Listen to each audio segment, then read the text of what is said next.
specialized constructions, cementing the nation's future.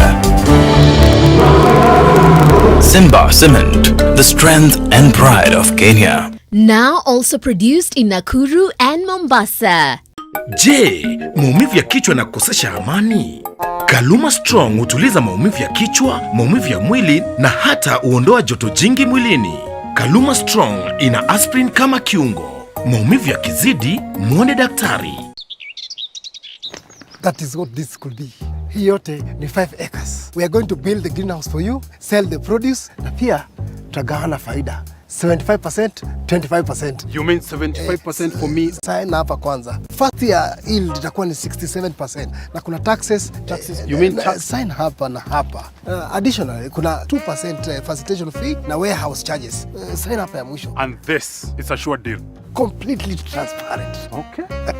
If only all things in life were as honest as Airtel's amazing data. Get 500 MB free daily, 3.5 GB free weekly, and 15 GB free monthly with every bundle purchase. Not just for a few, but for every one of you. Switch to Airtel and save. The Honest Network. The Ministry of Environment and Forestry calls upon all Kenyans to plant, nurture and grow trees in order to achieve the constitutional target of 10% national tree cover by 2022. As the country builds forward better after the COVID-19 pandemic, the ministry is encouraging everyone to plant within their farms, homesteads, along rivers and other open spaces. This way Kenya will build back greener and build forward better. Adopt a forest and support in conserving and increasing our forest cover. Invest in forests. For further information, please contact the nearest Kenya Forest Service office. This message has been brought to you by the Ministry of Environment and Forestry in partnership with the United Nations Development Programme. We all are looking for products to protect ourselves from viruses. But not all products protect us. Did you know that using Dettol soap and water protects against viruses? Many viruses are surrounded by an envelope with receptors that enable them to enter a human cell and cause infection. Dettol soap destroys the outer layer of the virus and effectively removes it. Protect your family from the spread of viruses with Dettol. Dettol cleans and is now tested and proven to be effective against COVID-19 virus. This has been Medivax for Dettol. The Dettol range is available on Jumia. Shop safely and conveniently today.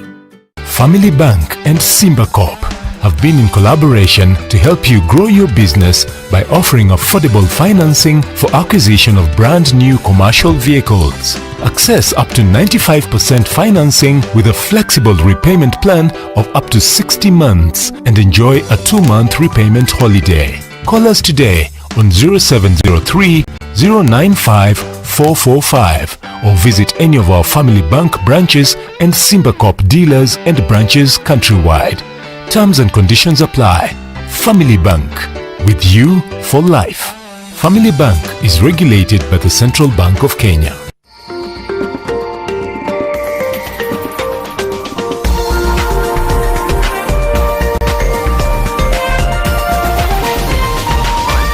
This is NTV.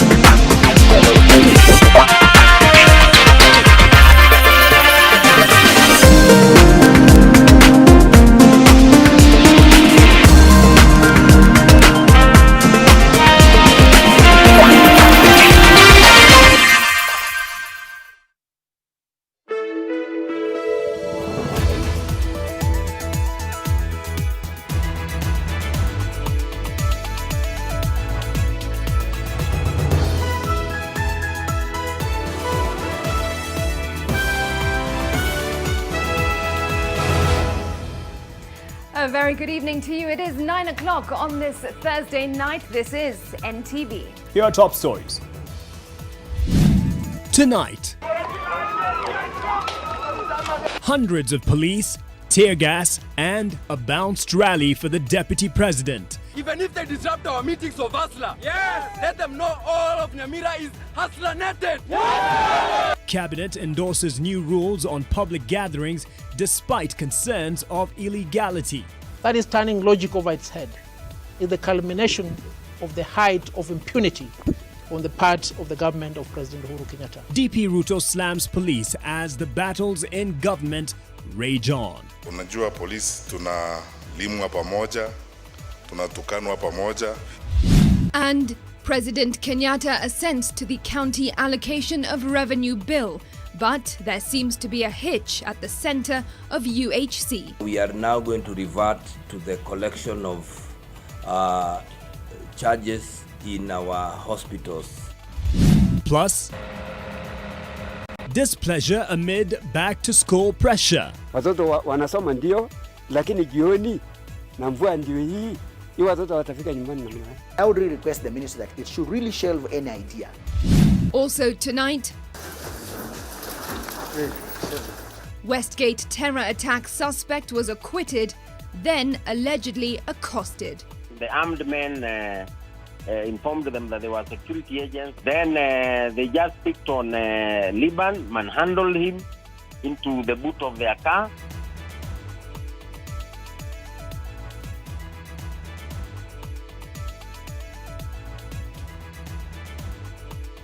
Live from the Nation Centre, this is NTV Tonight with Smriti, Vidyarthi and Mark Masai. And joining us in sign language interpretation tonight is David Agondoa. A top story, Deputy President William Ruto has been forced to reschedule his Nyamira and Kisii meetings by a week after police dispersed a crowd gathering in anticipation of his visit. This comes just a day after the National Security Advisory Committee issued a public order on the conduct of public gatherings following the death of 2 people in Murang'a last weekend. And as Kennedy Mureithi now reports, President Uhuru Kenyatta has also been holding a closed-door meeting with leaders from the region. The all-out political war between President Uhuru Kenyatta and his deputy William Ruto is just but simmering up. Deputy President William Ruto was on Thursday denied access into Nyamira County, where he was to preside over a funds drive. Police dispersed a crowd that was forming at Keberigo grounds in anticipation of the visit, on grounds that there was no prior notice. This in line with Wednesday's public order, barring public gatherings without authorization from police. But regional leaders allied to the DP disagree. Mimi mwenyewe zaidi ya siku 4 kutoka siku ya Jumatatu nilipatiana information kwa county commissioner kwa tutakuwa na mkutano na tukakubaliana mkutano itakuwa. On ground, plans had been put in place to welcome the DP, many hoping for a bag of goodies. Naomba wale viongozi walioko pale juu wachangie maskini, wachangie akina mama mboga, wachangie vijana wa bodaboda ambao walikuwa tayari kumlaki DP wetu. Police had to use tear gas to disperse those in attendance after they refused to leave on their own volition. On his Twitter page, the deputy president noted the disruption of his meeting and postponed to the next week. This includes his meetings in Kisii, which have been moved to Friday next week.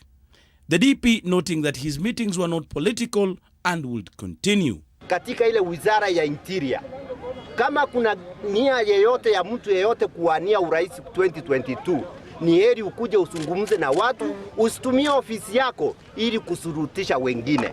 But even as this happened, President Kenyatta and Interior Cabinet Secretary Fred Matiang'i met a host of Gusii leaders from Nyamira and Kisii counties at State House, Nairobi. Up to 60 political and professional leaders are said to have engaged with the head of state on matters development, politics and the soon-to-be-released BBI report. Deputy President William Ruto's allies believe that too much effort has been placed in trying to stop his bid for the 2022 presidency, but they say that will not dampen his spirit, as they also try to push forward and trying to speak to the people to support their bid. On the other hand, President Uhuru Kenyatta and opposition leader Raila Odinga are also flexing their muscles as they try to also come out and capture the masses in their quest to make sure that they do have a candidate for 2022. Kennedy Mureithi, NTV in Nairobi County. Well, in the meantime, the Cabinet has endorsed the new directives issued Wednesday by the National Security Advisory Council on all public gatherings in the country. The top executive organ has also created a multi-agency team to enforce Wednesday's directives. But as Vincent Odur tells us, the Law Society of Kenya has vowed to challenge this public order. Thursday's cabinet meeting noted that the country has experienced growing political tensions that have exacerbated partisan divides, which is threatening peace, security, and harmony within the nation. Cabinet notes that the situation threatens to derail the delivery of the administration's transformative agenda for the country, as well as jeopardize Kenya's image and place within the community of nations. As a result, the cabinet has approved the formation and immediate operationalization of a multi-agency team on the public order, convened the Ministry of Interior and Coordination of National Government, comprising, among others, the Office of the Attorney General, the National Intelligence Service, the Directorate of Criminal Investigations, and the National Police Service. The team is to enforce the order. In the last almost 1 week alone, I have received about 10 petitions from civic organizations, faith-based groups, asking me to do something about early campaigns, about public rallies, and so on and so forth. You know, we have to act within the law. There are powers I have, and there are powers I don't have according to the law. But the Law Society of Kenya says it will challenge the public order in court. LSK argues that is unconstitutional and infringes civil liberties. They are inconsistent with the Constitution because it seeks to refer to the Public Order Act. Yet the Constitution gives unlimited rights to assemble, to associate. And the Constitution also stipulates that any law before the promulgation of the Constitution that takes away the rights given in the Constitution, that law is inconsistent. As a country, we need to think and think again about the stability of this country, its prosperity, and its future. The anxieties are beginning to rise in the country. Our population is beginning to become anxious. The National Security Advisory Committee recommended, among others, that a meeting must be okayed by the OCS commanding the region, a move that is likely to annoy a section of politicians who of late have been holding political gatherings freely. Vincent Odur, NTV, Nairobi. The looming shutdown in counties has now been averted with President Uhuru Kenyatta's signing into law of the 2020-2021 County Revenue Allocation Bill. This ends a month-long push and pull over the revenue formula. 369.87 billion shillings in the current fiscal year is said to be disbursed to counties and includes 316.5 billion shillings of equitable share and 13.73 billion in national government conditional grants. Of the amount, 9.43 billion shillings is from the road maintenance fuel levy, as well as 30.2 billion in loans and grants. Council of Governors Chairman Wycliffe Oparanya says by next week, counties will be able to pay suppliers and clear salary arrears. Streams of revenue, we enhance local revenue. This is what is going to support counties. As you know, most of the operations get stalled completely, and we have only 8 months to be able to undertake development that was supposed to be undertaken in the 12 months. Well, let's take you to the COVID numbers now. The Ministry of Health has noted a worrying trend in the spread of the coronavirus. Health CS Rashid Aman said the infection pattern in the last 2 weeks has seen an increase in the counties as opposed to coming from epicenters such as Nairobi. CS Aman said this while confirming that 271 new infections were out of a sample size of 5,034, raising the coronavirus caseload to 40,178. 51 more patients have recovered, bringing the total number of recoveries to over 31,700.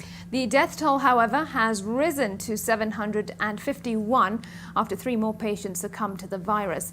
The Ministry of Health reiterated its call to Kenyans not to be complacent or careless, as the disease is still spreading and affecting lives.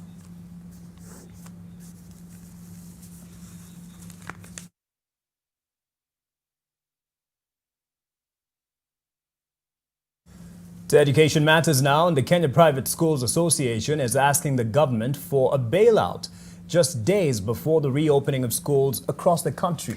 Educationists say some private institutions may not reopen for classes, at least not in time, due to dire financial strains brought about by the pandemic. NTV's Leila Mohammed reports. Among the concerns the Kenya Association of Private Schools once addressed is the fee question. The private sector in its ecosystem only gets money from one source, which is school fees. Once that source is removed, that's it.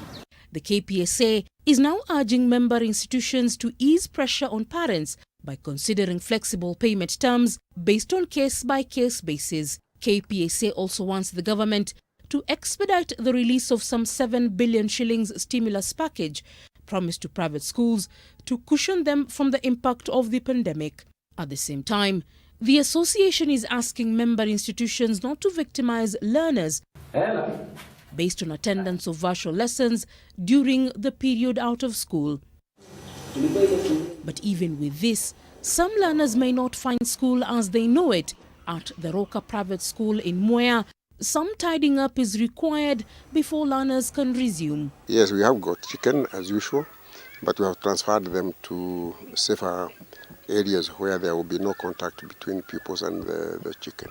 And therein lies the challenge, the economic dimension coming at a time of repressed economic performance for parents and the private institutions. We build our private school system on very shallow fundamentals. And that's the reason why when COVID arrived, many of them have closed. And in fact, we haven't seen the real effect of COVID on private schools. I can assure you that close to 50% will die when we reopen. Another 20% will not survive beyond 1 year. Why? Because the new education normal, now parents have tested online. Parents know that education can be cheaper. So you can't charge parents what you used to charge them. So the private schools which were thriving on what they were charging parents will find it very difficult. But while the directive seems final, some educationists and stakeholders are still calling for broader engagement on not just safety for learners, but also term dates. I would really request the minister that it should really shelve any idea as far as reopening this year is concerned and try to use this time to talk more with the stakeholders to try and find some of the answers. They will not get all the answers, but we could have a very meaningful conversation. Leila Mohammed, NTV.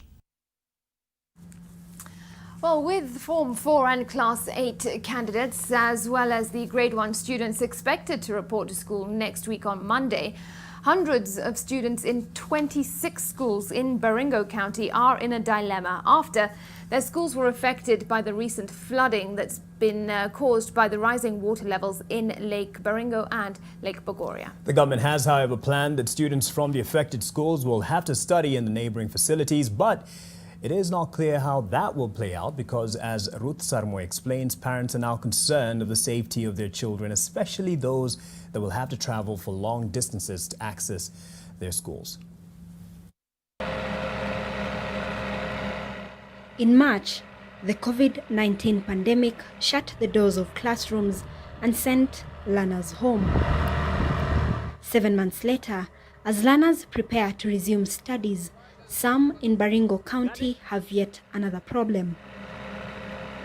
Lakes Baringo and Bogoria are bulging beyond capacity and submerging everything around. Among them are 26 primary and secondary schools. The effect is big, with 2 secondary schools completely gone and 9 primary schools gone into the water.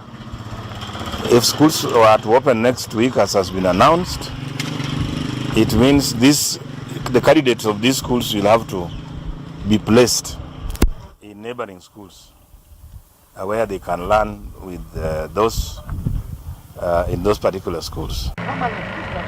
When teachers reported back to work last week, those from the affected schools in this region were transferred to neighboring facilities to boost capacity in preparation for reopening. Now, thousands of families that were displaced as a result of this rise in water levels are being urged to send their children to the nearest schools.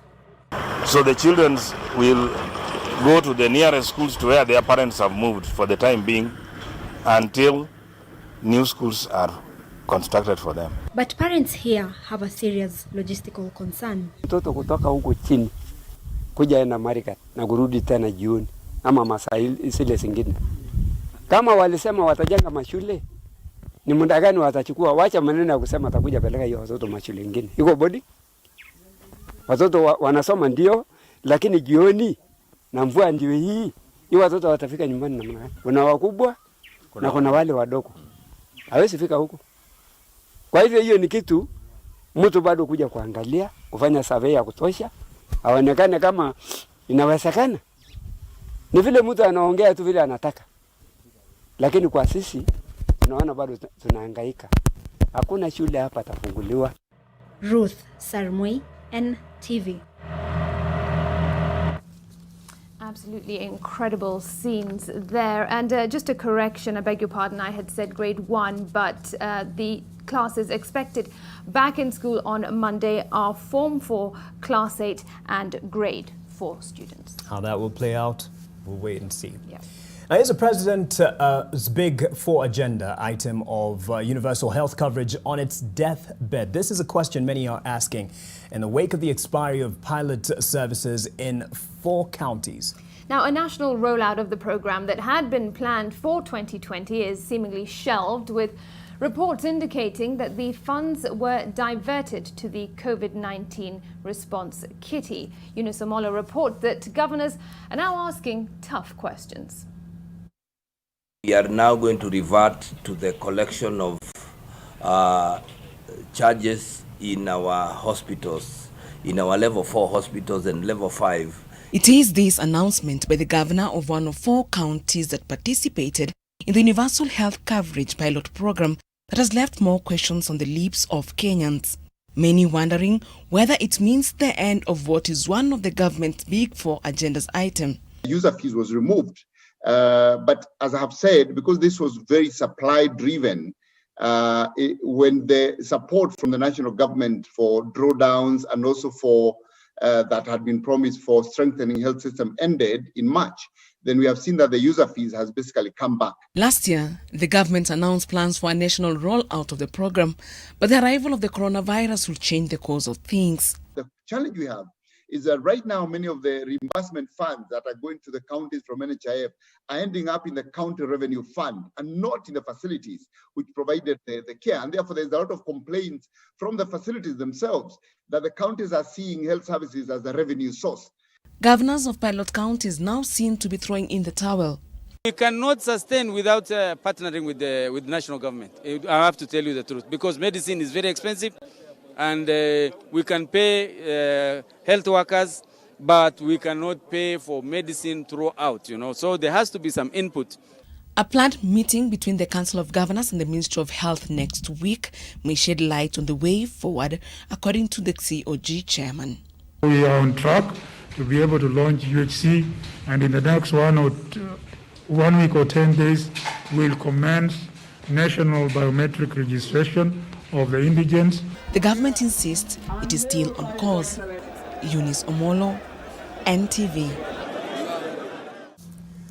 Remember the story of one of the Westgate Mall terror suspects who was released yesterday? Well, he actually was out, free, but soon after he went missing. Gunmen took him, and we'll have that report. Seth Olale spoke to one of the sources, and we'll give you the details after the break.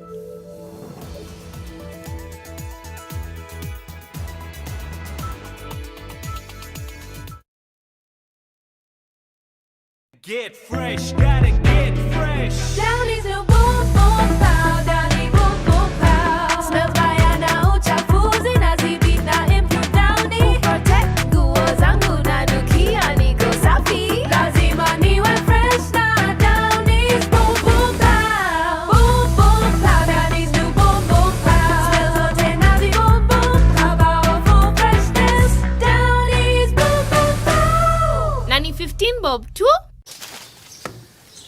Melissa? Mom, it's Dad's birthday today. I'm giving him a party just like he gives me. Nothing makes a mother more proud than seeing her child growing up. But I know that as she learns to care for others, she'll face even more germs and the risk of illnesses. That's why you need strong Dettol protection. Just 1 cup of Dettol protects your home and family from up to 100 illness-causing germs. Growing up needs Dettol protection. The Dettol range is available on Jumia. Shop safely and conveniently today. That is what this could be. Hii yote ni 5 acres. We are going to build the greenhouse for you, sell the produce, na pia tutagawana faida. 75%, 25%. You mean 75% for me? Sign hapa kwanza. First year yield itakuwa ni 67%. Na kuna taxes. You mean tax? Sign hapa na hapa. Additionally, kuna 2% facilitation fee na warehouse charges. Sign hapa ya mwisho. And this is a sure deal. Completely transparent. Okay. If only all things in life were as honest as Airtel's amazing data. Get 500 MB free daily, 3.5 GB free weekly, and 15 GB free monthly with every bundle purchase. Not just for a few, but for every one of you. Switch to Airtel and save. The honest network. Taking pride in constructing tomorrow's skylines.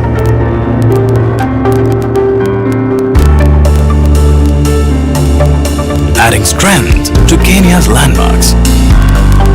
Presenting the power for specialized constructions. Cementing the nation's future.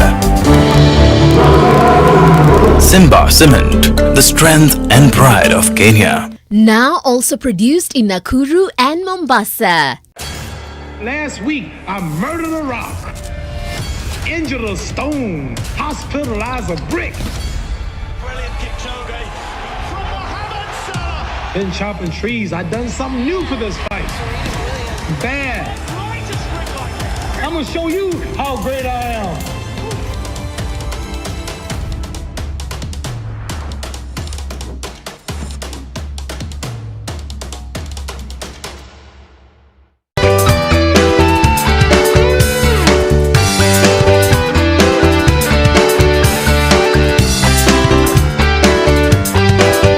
Access up to 95% financing with a flexible repayment plan of up to 60 months and enjoy a 2-month repayment holiday. Call us today on 0703 095 445.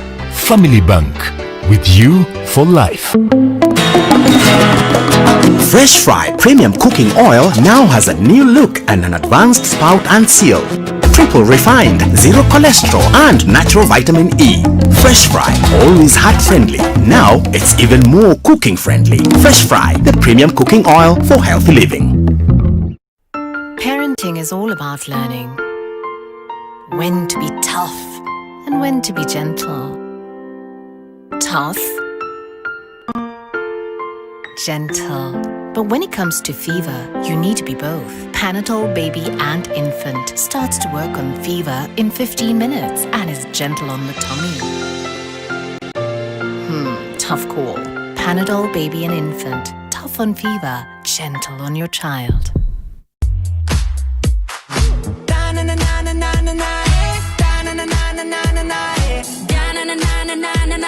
it up, dynamite. Shining through the city with that little fucking soul. So light it up like dynamite. This is us. Shining through the city with that little fucking soul. Light it up like dynamite.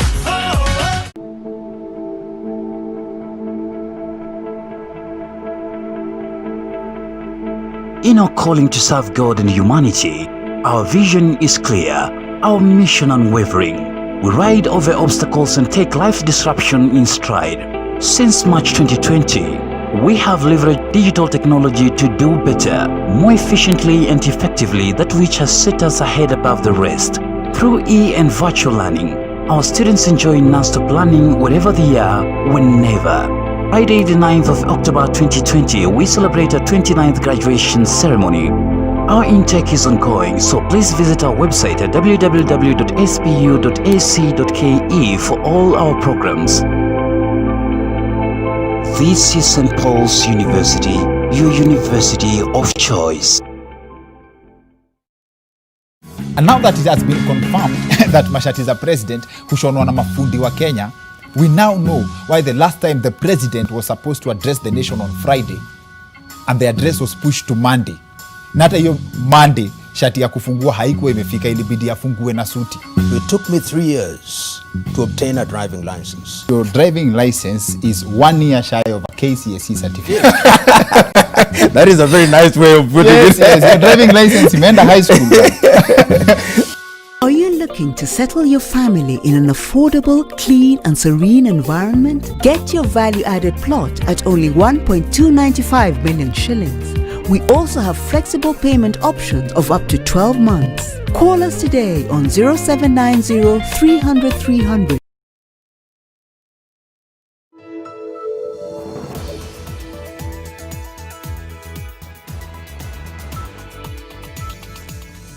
Thanks for staying with us. Liban Abdullah Omar, the Westgate Mall terror suspect who was acquitted on Wednesday, has reportedly gone missing. He was allegedly picked up by armed men who claimed to be security officers. Omar became the second suspect to be released for lack of sufficient evidence, with 2 accused persons being found guilty of aiding the deadly attack in September 2013. NTV's Seth Olale on that developing story.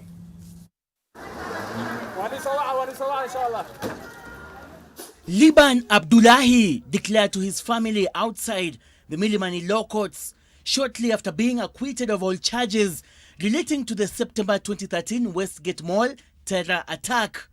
He appeared excited and hopeful for freedom as he tried to communicate from inside the Kenya prison bus. He was taken to the Committee Maximum Security Prison to be processed for release after spending 7 years in remand. That was the last time Liban is seen on camera. His lawyer, Mbugua Mureithi, narrates what allegedly transpired barely 15 minutes after he was cleared by the anti-terror police unit. Their taxi was blocked by a black Subaru, and from the Subaru, about 5 to 6 heavily armed men in black and hooded stepped out, and they ordered everybody to come out of the taxi. And Liban and his relatives complied. They came out, and as the women were asking, who are you? What is it? What do you want? The armed men informed them that they were security agents and they were doing their work, and everybody should remain silent. Then they just picked on Liban, manhandled him into the boot of their car, and before they could drive away, they also took away the ignition keys of the taxi that they were driving in, and they quickly sped away with Liban. Mobile phone communication analysis presented in court established that Omar was in contact with Ahmed Hassan Abubakar, the second Westgate Mall attacker, 91 times between August 26, 2013 and September 20th. During interrogation, Omar claimed that the mobile handset he was using was given to him by his brother Abubakar. One state witness also claimed that Omar identified 2 houses where some of the mall attackers lived in Eastleigh. The court, however, gave the Somali refugee based at the Kakuma refugee camp the benefit of doubt. Seth Olale, NTV. Police are on a manhunt for more than 200 young men from Bururu village, Kakamega County, who earlier today were accused of torching Bururu police post, injuring a policeman. Lois Wangoi has the details. This is what is left of Mbururu Police Post, Lukiani constituency, Kakamega County, after angry residents set it on fire earlier today. This inferno being a consequence of an ongoing rivalry between the police and residents. It all started when Dennis Lusava, a resident of Mbororo village, was arrested for allegedly assaulting a police officer. Tunataka tujue huyu jamaa ako wapi na tuletewe hapa, kama amewawa ama kama hajawawa tuletewe hapa. Lakini sasa huyu ameshikwa, hajafunguliwa mashtaka, amepigwa na ambapo amefichwa mpaka saa hii hatujui ako katika hali gani. Police insist that they released the suspect Dennis Lusava yesterday as they prepared to file his matter, challenging his friends and family to look for him elsewhere. Awaiting to fill the P3, the medical form, the in charge police post, a corporal in charge, decided to release the suspect on a free board. Reinforcement drawn from the GSU and Kenya Police arrived to support the officers here who were overwhelmed. One officer sustained injuries. When those arrived here, he found a charged crowd of about 200 people. So the OCS tried to quell and to talk to them, listening with them, but none could hear his requests. Residents of Mbororo village insist they will hold the police responsible for the missing suspect. Dennis Lusava, popularly known as Bazenga, is found safe and sound. Police have also vowed to hold to account those who touched this police post. Now, this room behind me is what was used at this particular police post as the armory room, and following the arson attack here earlier today, police tell us that they have lost firearms and other important equipment that were used to ensure law and order here at Mbororo Police Post. Lois Wangoi, NTV in the county of Kakamega. Elsewhere, a day after the High Court annulled her election as a Gatundu North Member of Parliament, Anne Wanjiku Kibe has vowed to challenge the decision. The ruling, if uncontested, now paves way for the Independent Electoral and Boundaries Commission to conduct a fresh parliamentary election in the constituency. But as Zainab Ismail reports, it has attracted varied reactions on its constitutionality. A social media post in the wake of a ruling nullifying her election as Member of Parliament for Gatundu North, Wanjiku Kibe says the fight is not yet over, an indication that she may yet challenge the verdict. Justice Weldon Korir nullified the election on grounds that Wanjiku was not qualified to vie for the seat of Member of Parliament as she was serving as a nominated MCA at the time. But in a rejoinder, Makueni County Senator Mutula Kilonzo Jr. criticized the ruling based on timing. The practical aspect of life, for instance, in this actual matter, the instant matter, is that the case went ahead to be heard within the timelines and the confines of the term set by law. It went to the Court of Appeal, then it was ordered to be heard afresh. And therefore, it couldn't be that it was heard outside the term because of human error. It is because of the nature of the justice process. Former legislator Clement Kungu Waibara challenged Wanjiku's victory on grounds that the rules for election as an MP as set out in the Constitution was not met. Waibara further accused IBC of failing to ascertain Wanjiku's qualification to run, as a result perpetuating an illegality. The issue, I think, for debate is what then will be the fate of the period that was served by a person who was illegally in office. Was it a legal representation? That's the issue. But for purposes of the actual and factual position of each electioneering cycle, the person who is pronounced to have won and begins to serve, continues to serve as if he is the legal representative until such a time that a determination of the dispute as to the legality or otherwise is determined. Barring an appeal by Wanjiku, the law directs the Speaker to notify the IBC of a vacancy in 21 days and a by-election held within 90 days. Zainab Ismail, NTV. That story takes us to a break. It's 1:30, and when we return, Dan Wangi will be here with the day's business news.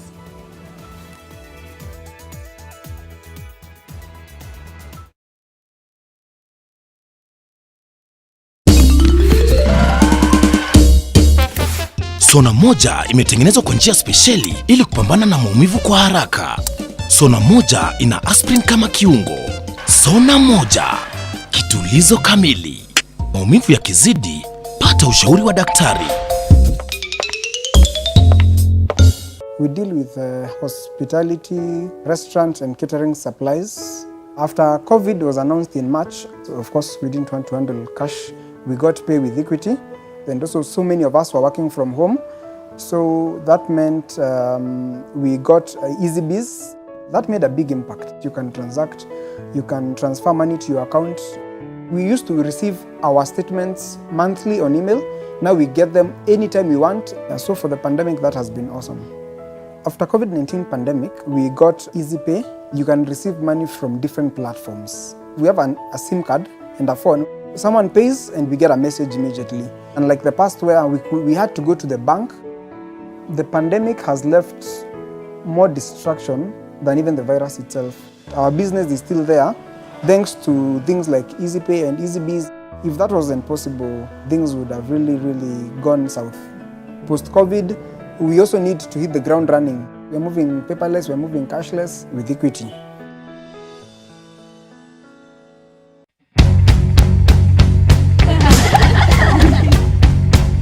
Here's your story, let's begin. The water's fine, come on, dive in. The future's here, it's right before your eyes. Step by step, you're on your way. Welcome to a brighter day. Don't you know it feels good to be alive? You could be larger than life, bigger than the world, living out. For a better tomorrow, don't forget to do the 1, 2, 3 with Colgate every night.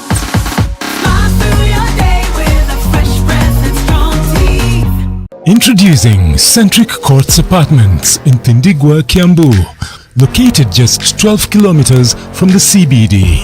On sale is a group of 3-bedroom apartments that offer elegance, style, and proximity to a host of services and amenities. Enjoy 24/7 security, ample parking space, hot solar water, and kids play area. Cash offer at 10.5 million. Rent at 55,000 shillings, or a block of 16 units for 160 million. The first 3 cash buyers will win a car or a furnished apartment. Call us on 0735 832 709 or 0791 874 281. Philips, we are proud to announce that it is now the official partner of Leicester City in the home appliances category. And during this promotion period, we're going to be bringing new promotions on items and works of activity, so ensure that you do not miss out. Don't wait for Black Friday.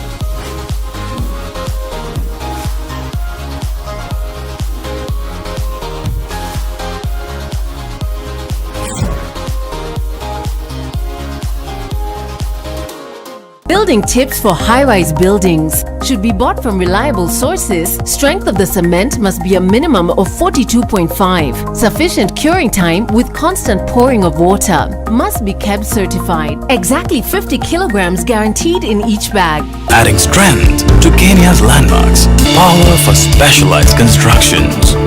Cementing the nation's future.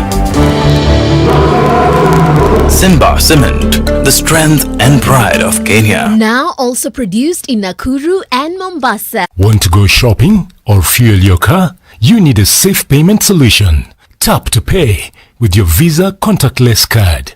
Sasa maisha ni kutap. To pay, just look out for the contactless symbol on your card and at the cashier. Simply tap your card on the payment machine, and in seconds, your transaction is done. From time to time, you may be required to enter your PIN. Visa. Safe, fast, secure.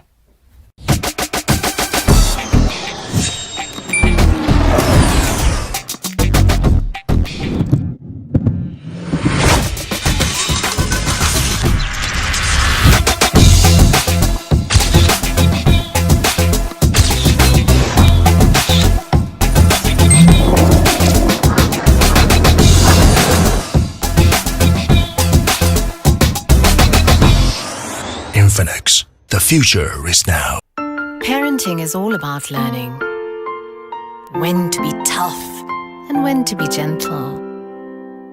Tough, gentle. But when it comes to fever, you need to be both. Panadol Baby and Infant starts to work on fever in 15 minutes and is gentle on the tummy. Tough call. Panadol Baby and Infant. Tough on fever, gentle on your child. NTV Business News in association with Family Bank. Good evening and welcome to NTV Business. I'm Dan Mwangi. Now, Kenya is ranked as a country at high risk of debt distress alongside other economies in Africa such as Ethiopia, Ghana and Sierra Leone. This is one of the revelations made in the October 2020 edition of the Africa Pulse published by the World Bank.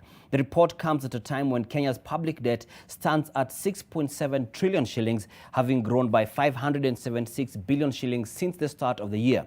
The World Bank now says that Kenya could potentially save 87.1 billion shillings if it participates in the Debt Service Suspension Initiative. The Debt Service Suspension Initiative was started in April through the World Bank's Development Committee and the G20 finance ministers in response to calls for debt service suspensions to low-income countries in light of the COVID-19 pandemic. The road to recovery will unfortunately be long, may be steep, but must be paved with sound economic policies. Countries would have to be implementing short-term measures to replenish the fiscal space that is needed for investment, but also long-term measures that would allow countries to create the jobs that the populations desperately need. The Budget Review and Outlook paper published in September by the National Treasury has today received the green light from the Cabinet to be transmitted to the National Assembly. This means that the Executive has endorsed the 111 billion shillings downward revision of projected revenue for the current financial year from the initial 1.9 trillion shillings to 1.7 trillion captured in the Budget Review and Outlook paper. Regarding the country's investment climate, the Cabinet has approved the double taxation treaty between Kenya and Singapore, as well as the Memorandum of Understanding between the Kenya Ports Authority and its counterpart agency in Mauritius. The section of non-governmental bodies have vowed to challenge the treaty with Singapore in court, citing risks to the country.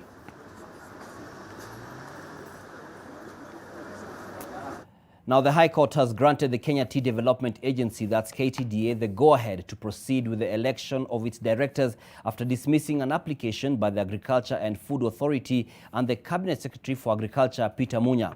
This signals a win for KTDA, even as Munya seeks to establish a new normal in the tea sector, which would see the influence of the agency reduced. The CS is pursuing a raft of reforms in the sector, which have been welcomed in some quarters and met stiff resistance in others. Some farmers in central Kenya are currently engaged in a boycott of plucking tea as a sign of protest over alleged mismanagement of their produce by KTDA that has resulted in reduced bonus payments. Matatus in Nakuru County will remain out of the Central Business District indefinitely.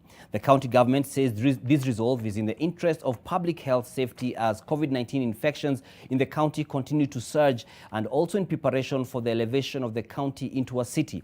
According to the governor, plans are underway to construct an ultra-modern bus park on the outskirts of the Central Business District. The Matatu operators had asked for a phased return into the CBD, but this proposal has since been declined.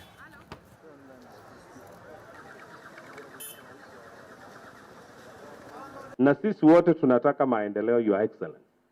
Na kulingana na vile tu meona hiyo mpangilio kwetu, I believe with all my heart, hakuna mtu anaweza kataa jambo nzuri ambao inafanyika kwa nyumba yake ama kwa mji wake. We have been trying to say the reason tulitawanya hizo mastage tofauti ili shida ikianzia hapa isishike kila mtu.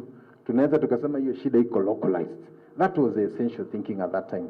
However, I just want to explain that in a time like this, county revenue is important, but it is secondary to the lives of our people. from going across counties to across countries. Now, East African countries are losing billions of dollars due to inadequate investment in value addition in horticulture and leather products as failure to address bottlenecks derailing growth in the sectors. Now, according to a report by the East African Business Council in partnership with GIZ program, the region loses up to as much as $3.5 per foot of leather for exporting it in wet blue form instead of finished stage, which fetches more prices in the international market. The report also finds that there is a huge opportunity of increasing economic growth in the horticulture sector as exports of manufactured goods remain limited. That's it for me. Business is done. I'm Mwangi. Good night. NTV Business News in association with Family Bank. Access up to 95% financing with a flexible repayment plan of up to 60 months and enjoy a 2-month repayment holiday. Call us today on 0703 095 445. Family Bank, with you for life.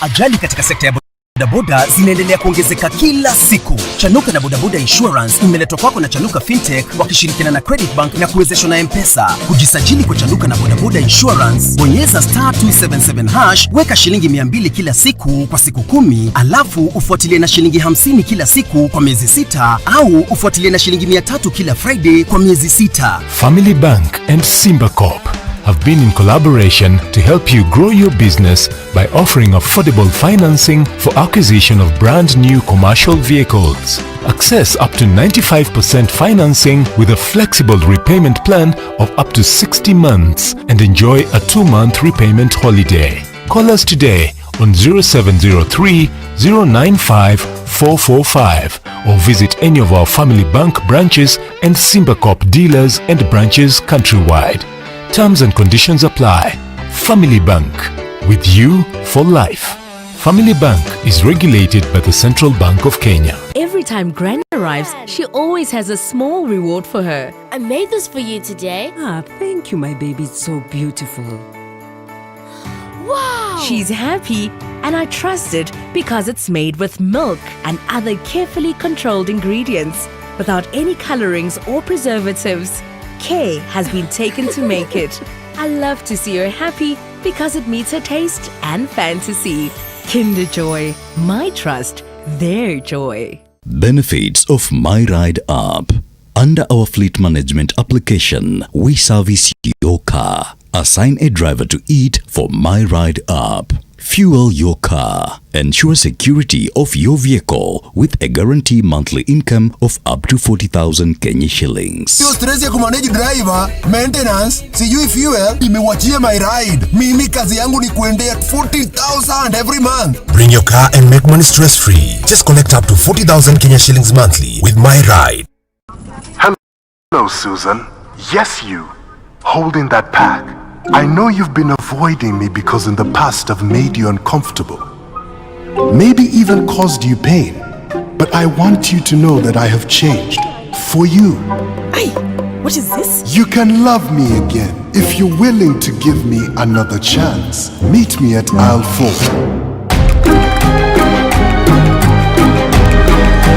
Hey, Susan. It's lactose free!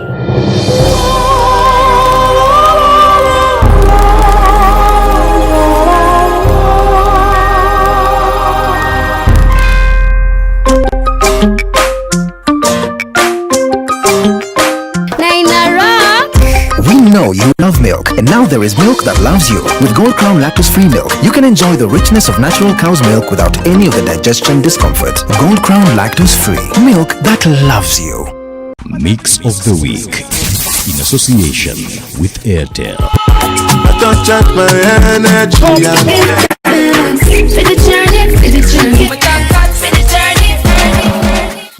Bossy.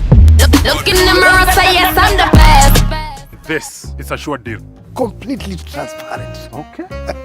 If only all things in life were as honest as Airtel's amazing data. Get 500 MB free daily. Switch to Airtel and save. The honest network.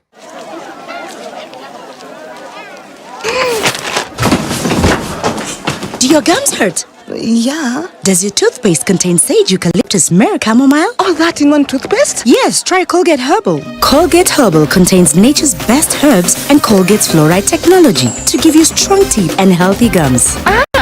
Colgate Herbal. Let's go. Colgate Herbal for strong teeth and healthy gums naturally.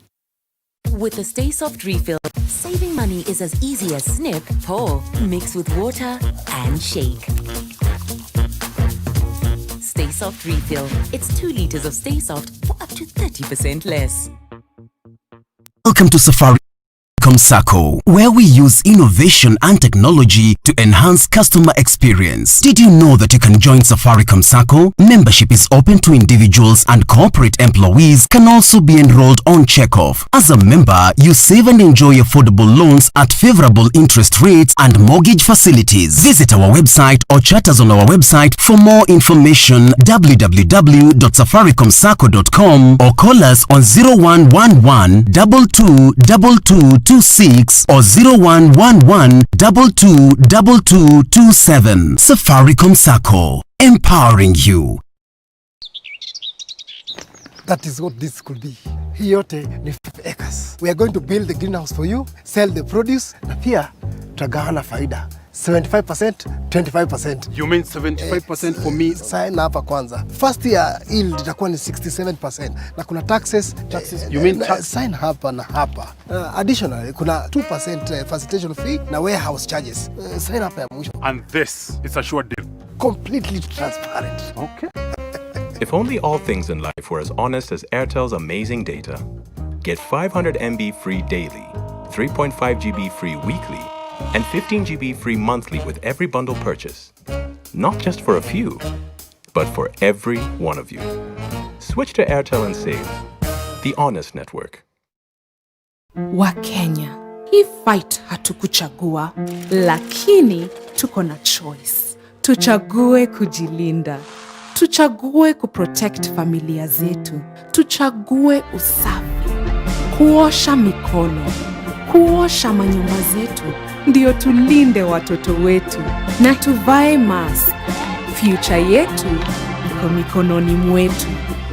Kenya, let's do it for the ones we love. The Dettol range is available on Jumia. Shop safely and conveniently today.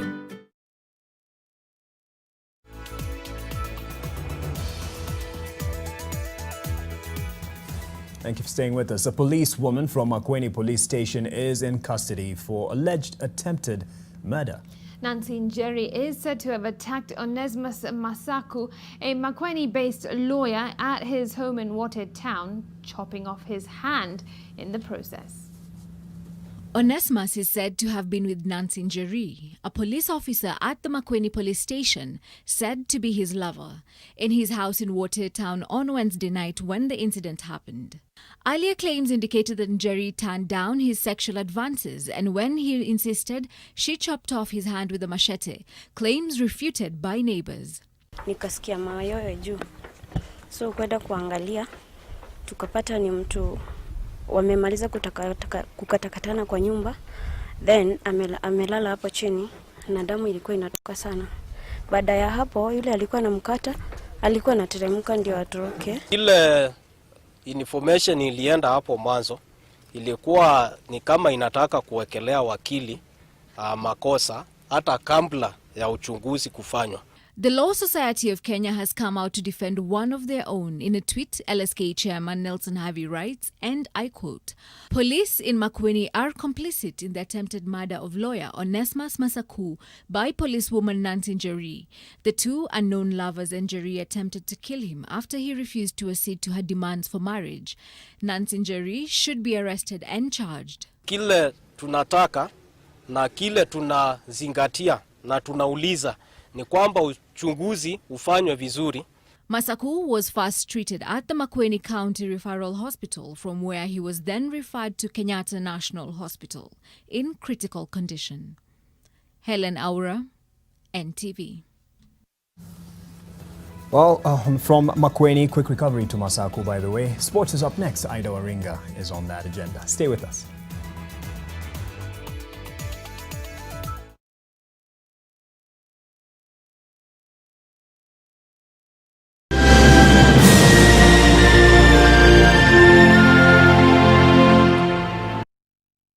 Safaricom iko na 500 MB free kila siku. Get 500 MB free kila siku and never miss a moment. Dial *544# to activate your offer. Browse bila was on Kenya's best network.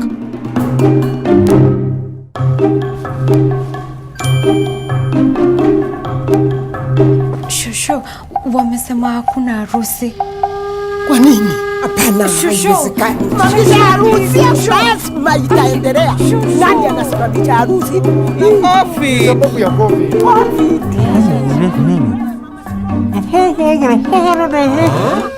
Nasema Safaricom iko na 500 MB free kila siku.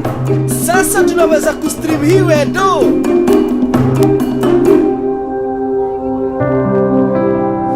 Hi, Shosho. You may kiss the bride.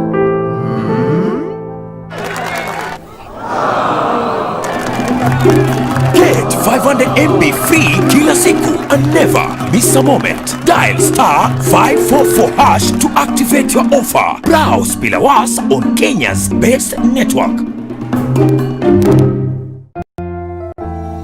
We all are looking for products to protect ourselves from viruses, but not all products protect us. Did you know that using Dettol soap and water protects against viruses? Many viruses are surrounded by an envelope with receptors that enable them to enter a human cell and cause infection. Dettol soap destroys the outer layer of the virus and effectively removes it. Protect your family from the spread of viruses with Dettol. Dettol cleans and is now tested and proven to be effective against COVID-19 virus. This has been Medivax for Dettol. The Dettol range is available on Jumia. Shop safely and conveniently today. Ah, Helen Paul. Hello, madam. Would you like to join us on this mission? Yes, but how? Just one question for you. How do you keep your toilet clean? I use regular detergent and bleach for washing and removing yellow stains. I've been using it for years. Oh, madam, the regular detergents and bleach are used for washing clothes. To disinfect your toilet properly, you need Harpic 10X. It is specially made for germs and stains removal. Harpic's thick formula settles on stains and gives 10 times better cleaning compared to regular detergents and bleach. Wow, now I'm convinced, Helen Paul. Really? Yeah. Now that she's part of the mission, the next house is yours.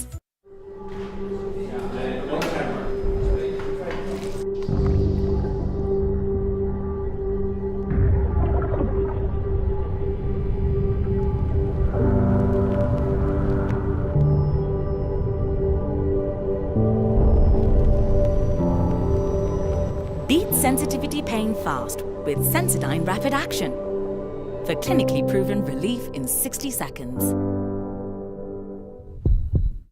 Ajali katika sekta ya bodaboda zinaendelea kuongezeka kila siku. Chanuka na Bodaboda Insurance imeletwa kwako na Chanuka Fintech wakishirikiana na Credit Bank na kuwezeshwa na M-Pesa. Kujisajili kwa Chanuka na Bodaboda Insurance, bonyeza *277#, weka shilingi 200 kila siku kwa siku 10, alafu ufuatilie na shilingi 50 kila siku kwa miezi 6, au ufuatilie na shilingi 300 kila Friday kwa miezi 6. Piga simu kwa nambari 0711082627 au tuma ujumbe mfupi kwa 40438. From far with you. I even gifted you a magnificent house. Rosa, it's the thought that counts. Please help me. When it comes to fever, you need to be both. Panadol Baby and Infant starts to work on fever in 15 minutes and is gentle on the tummy. Panadol Baby and Infant, tough on fever, gentle on your child. Did you know that with only 75,000 Kenya shillings, you can own a house? Simple! Pay only 75,000 per month for 4 years at 0% interest and own a house in Parklands. We invite you to Jade Apartments pre-launch site event on the 10th of October 2020 from 8 in the morning along the serene Parklands area. Start your journey to home ownership hassle-free for 1, 2 bedrooms and studios now. Contact us today on 0709 658 000 to book an appointment with our property advisors for the Jade pre-launch site event and enjoy the early bird offers. Rama Homes Limited, bringing luxury home. Come over. Wacha nikupikie kishef Ramzi.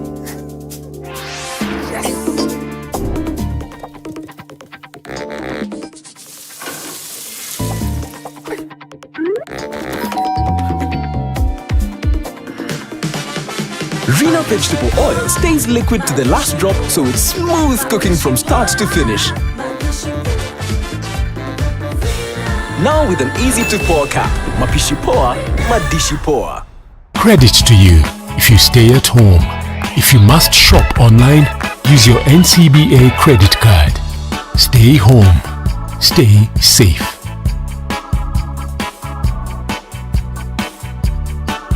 Disinfect and protect your home with Jik. Jik kills 99.9% of illness-causing germs. Disinfect floors, kitchen and bathroom surfaces, and wash white clothes, towels, and dishcloths with Jik bleach. Just Jik it. Mix of the Week in association with Airtel. I don't check my energy. For the journey.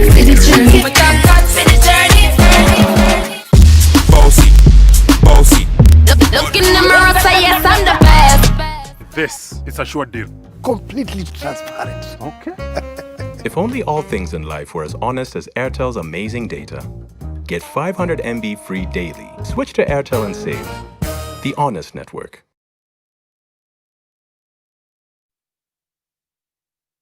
NTV Sport in association with Showmax. A good evening to you. Time for the latest in the world of sport. We start with the national football team, which will play its first competitive match in 2020. That will be on Friday when they take on Zambia in a friendly at the Nyayo National Stadium at 4 p.m. Now, with the squad now at full capacity, Joshua Makori takes us through final preps before the Harambee Stars host the Chipolo Polo. The national football team going through final paces at the Nyayo National Stadium, ready to take on Zambia in an international friendly on Friday afternoon at the same venue. The match will include many firsts. It will be the Harambee Stars' first competitive game in 2020 due to effects of the COVID-19 pandemic. Licha ya mambo kidogo kuwa na zile madelay juu ya COVID restrictions na testing na time waiting for the results, kidogo kumekuwa na delay, lakini yote hayo tunaweza sema mambo yamekuwa mazuri. Tumepata at least 6 to 7 sessions za kuwa pamoja na vijana na kujiandaa kwenye mechi. Hiyo story ya coronavirus imeaffect everyone in terms of fitness. Juu when imeoka wachezaji wengi wali lay off kwa sababu kulikuwa na hiyo footballing ban in almost all the countries. But we are glad we got a week or so to train. So I believe we are ready for tomorrow. It will also be the first football match at the recently reopened Nyayo National Stadium. The match might also provide maiden game time for the UK-based Clark Oduor. The Barnsley defender joined the team Thursday after getting his first national call-up. Amefika kijana mdogo na pia naona tuko na Mohamed Katana. Kitu muhimu lazima tuanze kuangalia hii team kesho pia. For me, it's like a massive achievement almost. I know I haven't played yet, but just to be called up was a massive achievement, and hopefully I can get myself a cap tomorrow. Harambee Stars will use the match to prepare for the 2022 Africa Cup of Nations qualifier against Comoros in November. 90% chances of going back. The technical team is a good team. The federation is also doing a good job. So I believe we are going back to the AFCON finals. The squad will be without several international-based players, including goalkeeper Arnold Origi. Yeye ni mmoja wapo ya wale wachezaji ambapo imelibidi tumpatie nafasi sije kwenye mechi kwa sababu ya that fear that ile mechi lingine asikose. Manake anacheza ako Finland, anacheza top league, anacheza kila siku kwa timu yake. Kwa hivyo si mchezaji ambaye anakuja kujaribiwa, ni mchezaji ambaye anakuja kutufanyia kazi. Ulunga, Wanyama, Yohana Omolo, wote kesi ni Ayub Timbe na dakika ya mwisho pia Okumu. Kenya is second in Group G with 2 points to behind leaders Comoros. Kwa sababu tunataka ligi yetu irudi kabla Comoros. Tucheze mechi moja ama mbili, ama angalau training irudi, tuwe na date ya kurudi ya ligi. Kwa sababu bila ligi hawa vijana hawawezi kuwa fit. Utaona kijana saa zingine yuko sawa, lakini bila mazoezi hawezi kuwa sawa. still on football, but crossing borders now, and Olivier Giroud became France's second top scorer when he netted a double to take his international tally to 42 goals. This as the world champions crashed an injury and COVID-19 ravaged Ukraine 7-1 in a friendly in a near-empty Stade de France. Giroud, who celebrated winning his 100th cap, found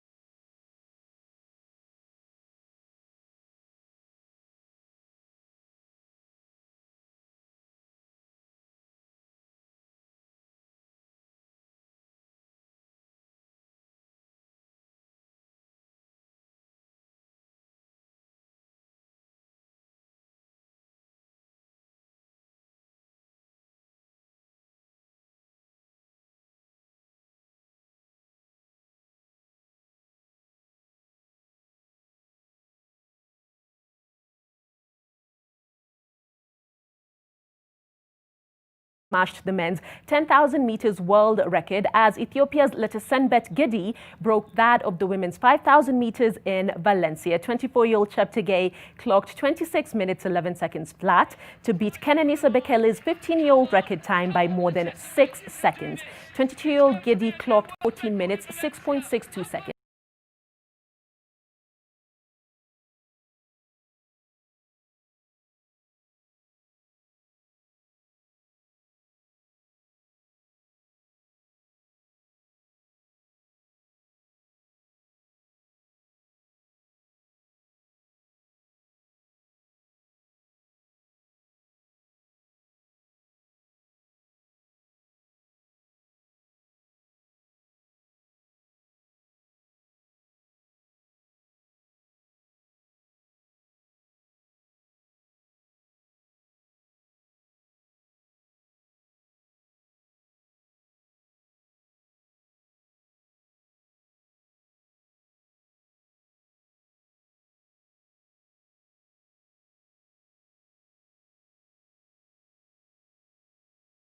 On both sides of the divide, with some saying that it is removing the competitive edge from sport. What do you think? Let us know. That does it on Sports Tonight. I'm Ida Orenga.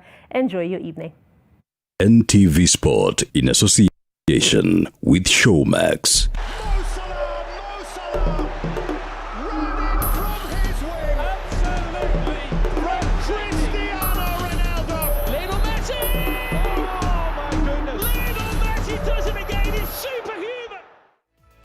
My director Jackson says to say kwaheri.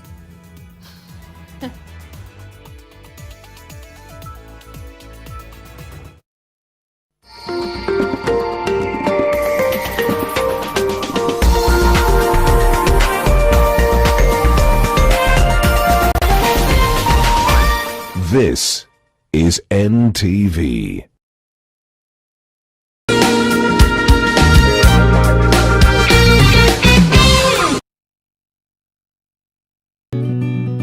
I help women find independence by training them in fish farming. It's tough on my back, joints, and can cause headaches. Panadol Extra relieves multiple types of pain. If symptoms persist, seek medical advice. Wanaume ni bidii na kusema leo niko ndani. Kuangusha mistari na kudamini ufahari. Form nigane, trust studied, ripped them a classic. Form nigane, trust studied, ripped